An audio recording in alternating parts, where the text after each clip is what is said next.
Eu nunca vi um cara tão vingativo igual Kendrick Lamar. Esse vídeo não é sobre um tema comum aqui do canal, mas eu tô com muita vontade de contar essa história porque se você não vive debaixo de uma pedra e acompanha o mínimo desse mundo de música, tu deve saber do bife, da treta do Kendrick Lamar contra o Drake. E eu achava que isso tinha acabado, não tinha como ser pior que um cara lançar um hit absurdo que em menos de um ano tem 200 milhões de views só no YouTube. Além disso, o Kendrick ganhou 5 Grammys só com esse hit e enquanto ele ganhava, tocava essa música e todo mundo tava cantando chamando Drake de pedófilo. O nível de humilhação foi tão grande que em certo momento Drake fala que processar por uma música é coisa de vadia e meses depois corta pra ele processando a gravadora do Kendrick por difamação. Mas calma que eu tô pulando etapas e você que não acompanhou essa treta não deve estar entendendo muito. Fica comigo que eu te garanto que você vai gostar. Eu tô pensando em fazer um vídeo mais completo contando essa história, tudo que levou até chegar nesse ponto do cara ser humilhado no maior show da América, que é o intervalo do Super Bowl, mas eu vou resumir pra você entender o contexto. Ladies, I wanna make a move.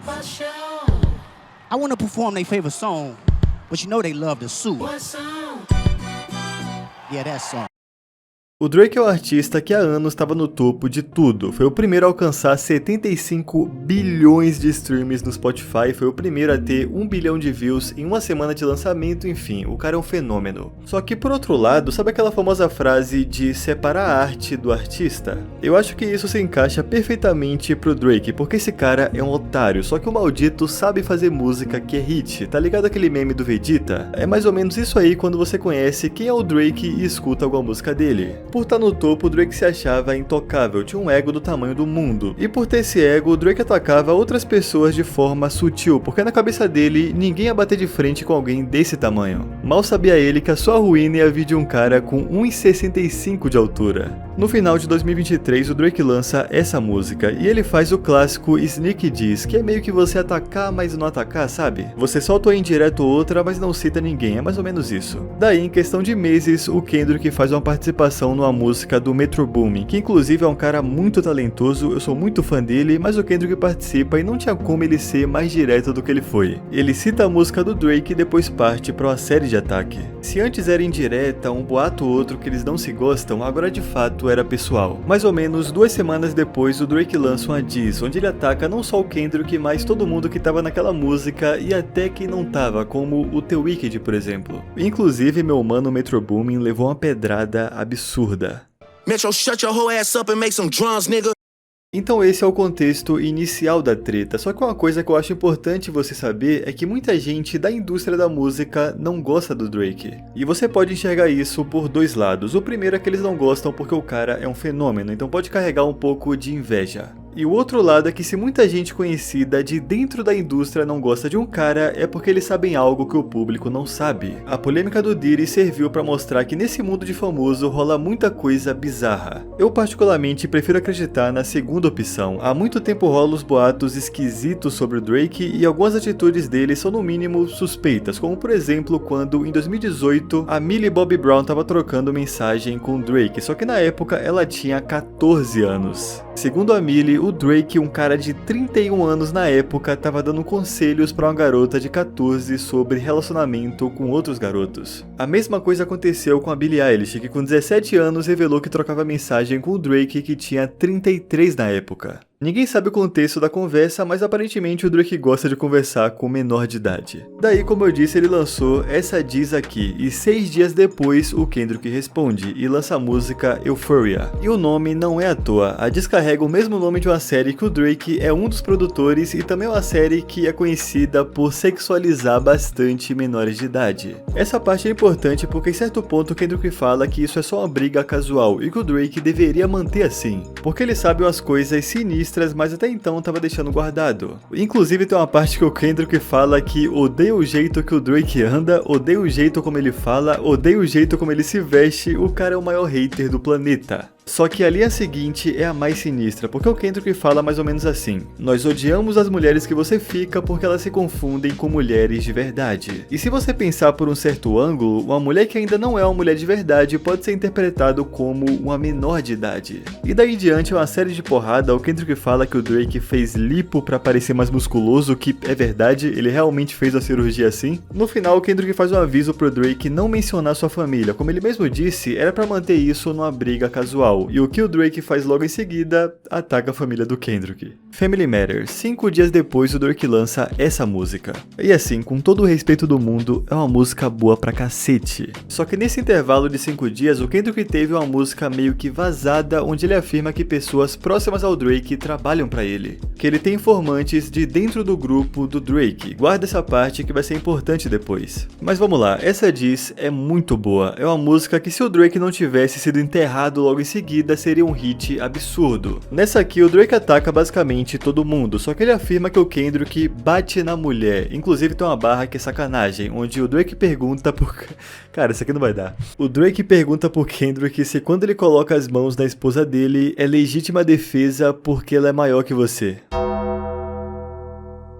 Ele também afirma que um dos filhos do Kendrick é na verdade do seu manager, que o Kendrick cria um filho que não é dele. É uma acusação muito forte.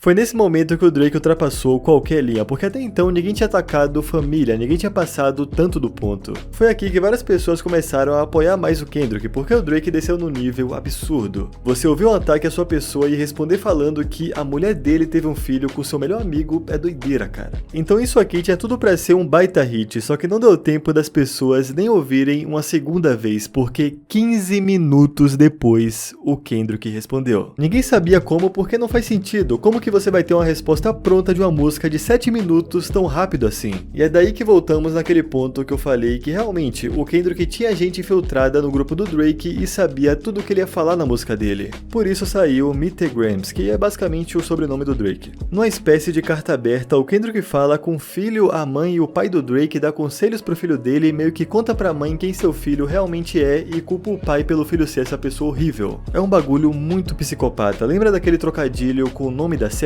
Nessa música, o Kendrick afirma que o Drake deveria estar na cadeia igual um famoso produtor americano que foi condenado a 25 anos de prisão por assédio. É nesse nível. Ele fala que o Drake paga salário para assediadores no seu grupo e mantém seu próprio filho perto deles. De forma muito calma, o Kendrick chama o Drake de predador, que é o nome usado para quem se aproveita de menor de idade. Ele também afirma que o Drake tem uma filha escondida, porque lá em 2018 foi descoberto que o Drake escondeu um filho com a ex-atriz pornô. O Kendrick fala de forma muito calma que pessoas como ele deveriam morrer. E no exato mesmo dia, depois de humilhar o cara, o Kendrick solta o que já é um clássico do hip hop, a diss Not Like Us, que aqui foi pra enterrar o caixão. Porque mesmo se não fosse uma diss, essa música já seria muito boa. Não dá pra explicar direito porque essa música tem uma vibe diferente, só ouvindo pra você entender, mas já na capa tem uma referência sobre aquele ponto do Drake ser pedófilo, porque a capa da música é a casa do Drake no Google Maps e esses símbolos é de um aplicativo que mapeia pessoas com histórico de assédio ou agressão sexual, como se a casa do Drake fosse lotada desses caras. E na música, o Kendrick dança em cima do caixão do meu mano Drizzy. Basicamente, no mesmo dia, ele lança uma música falando calmamente com a alma do Drake e também uma música debochada só tirando ele pra merda. E tem algumas barras do tipo, pra qualquer mulher que esteja apaixonada e converse com o Drake, apenas trate de esconder sua pequena irmã dele. Inclusive nessa música o Kendrick cita o Baka, que é um amigo do Drake que trabalha na empresa dele e já foi preso por agredir uma mulher e acusado de tráfico humano. Cara, o ponto é que o Kendrick fez uma música pra tocar na rádio e programa de TV, além de ser uma diss, é uma música muito chiclete. Pra você ter ideia, só no Spotify, em menos de um ano, essa música tem 1 bilhão de views. Imagina ter uma música te humilhando, te chamando de pedófilo, tocando em todo lugar e sendo um hit absurdo. Daí o Drake tenta responder essa humilhação e é uma das coisas mais tristes que eu já vi. Primeiro o Drake fala que já esperava esse ângulo de pedófilo que o Kendrick usou, tipo assim, meu mano, por que você esperava que alguém te chamasse de pedófilo, Depois ele, não ironicamente, escute bem o que eu vou falar. O Drake solta a seguinte barra: se eu tivesse ficado com menor de idade, eu já estaria preso, pois eu sou muito famoso pra essa merda. Imagine você ser acusado de se envolver com menor de idade, chegar no tribunal e falar: seu juiz, não tem como ser verdade porque eu sou muito famoso.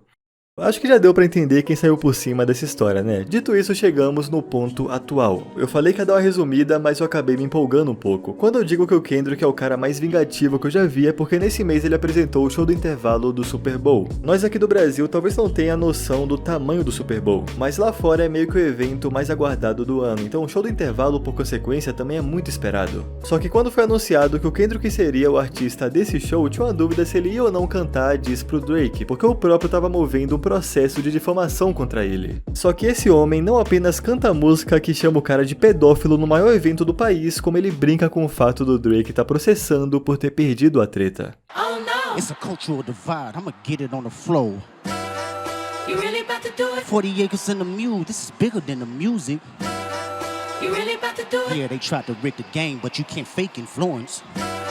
They get on it like that. Hey, I'm tripping, I'm sliding, I'm riding through the back like go.